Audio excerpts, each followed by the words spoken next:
చిన్నప్పుడు మధు మా నాన్నను బండెక్కించుకొని ప్రతి చోటుకి తీసుకెళ్ళేవాడు. బోల్డ్ మాట్లాడుకునే వాళ్ళని తెలుసా.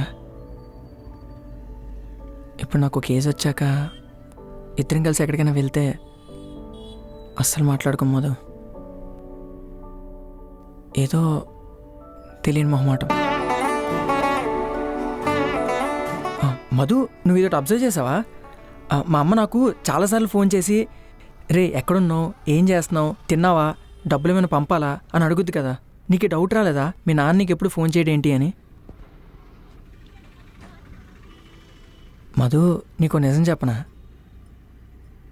అసలు మా అమ్మ చేత ఫోన్ చేయించేదే మా నాన్న మధు. మా అమ్మ నాతో మాట్లాడుతుంటే ఆ పక్కనే కూర్చొని చిన్న పిల్లట్ల మా మాటలన్నీ వింటాడు. ప్రేమ ఎక్కువగా చూపించేస్తే లైఫ్లో భయం లేకుండా కెరీర్ని సీరియస్గా తీసుకునేమని మా నాన్న భయం. అందుకే నాతో ఎక్కువ మా నాన్న మాట్లాడు.